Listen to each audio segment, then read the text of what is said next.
Hello friends, আজকে একটা খুব মজার রেসিপি শেখাবো। সেটা হচ্ছে কড়াইশুঁটির অমলেট। ডিম ছাড়া অমলেট হবে, সেটা শুধুমাত্র কড়াইশুঁটি দিয়ে। কড়াইশুঁটিটা ছাড়িয়ে কাঁচা অবস্থাতেই আমি মিক্সিতে একটুখানি ব্লেন্ড করে নিয়েছি। তার মধ্যে দিয়েছি কাঁচা পেঁয়াজ আর হচ্ছে টমেটো কুচি। এবার দেব ধনে পাতা কুচি দিয়ে, যেমন আমরা ডিমের অমলেট করি ঠিক সেরকমভাবেই কড়াইশুঁটির অমলেট করব। হ্যাঁ ফ্রেন্ডস, এর মধ্যে আমি আরেকটা জিনিস অ্যাড করেছি, সেটা হচ্ছে 2 চামচে বেসন আর নুন চিনি স্বাদ মতন। আর কড়াইশুঁটিটা যখন ব্লেন্ড করেছিলাম তখন 2টো কাঁচা লঙ্কা দিয়ে দিয়েছিলাম, তাহলে ঝাল নুন মিষ্টি সবটাই ব্যালেন্স হয়ে গেল। এবার এটাকে ভালো করে নাড়িয়ে একটা মোটামুটি ঘন একটা ব্যাটার তৈরি করেছি। এই দেখুন ফ্রেন্ডস, তাহলে কী দিয়ে ব্যাটারটা তৈরি করলাম?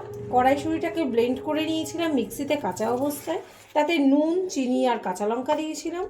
এরপরে ওটার মধ্যে 2 চামচে বেসন, ধনেপাতা কুচি, পেঁয়াজ কুচি আর টমেটো কুচি দিয়ে এটাকে ভালো করে নাড়িয়ে নিয়েছিলাম।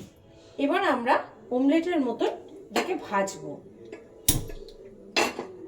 একটা ফ্রাইং প্যান বসালাম গ্যাসের ওপরে, এবার সাদা তেল দেবো।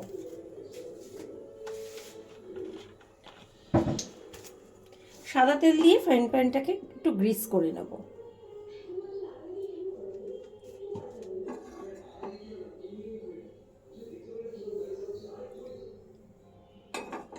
এবার তেলটা একটু গরম হোক। তেলটা গরম হয়ে গেছে, এবার আমি তেলটাকে একটা বাটিতে তুলে রাখলাম। এবার কিন্তু আর আমার ফ্রাইং প্যানে তেলটা থাকলো না। এবার এটা গরম হয়ে গেছে, এবার আমি ব্যাটারটা এটার মধ্যে দিয়ে দেব।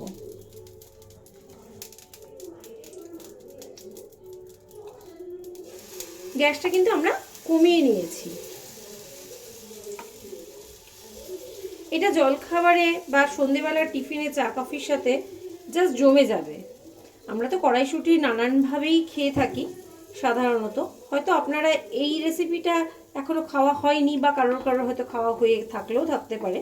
যাদের হয়নি তারা বাড়িতে একটুখানি ট্রাই করুন, আমার মনে হয় ভালোই লাগবে। স্ন্যাক্সে এটা জাস্ট জমে যাবে।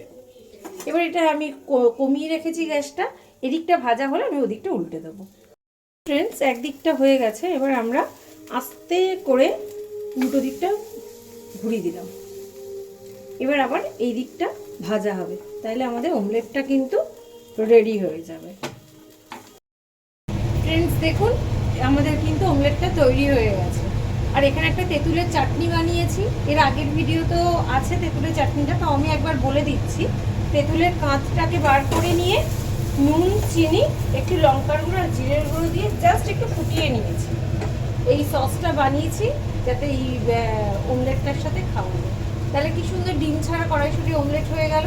আপনারাও বাড়িতে টিফিনে বানিয়ে খান, খেয়ে কিন্তু আমাকে অবশ্যই জানাবেন আপনাদের কেমন লাগলো ডিম ছাড়া কড়াইশুঁটির অমলেট। Thank you.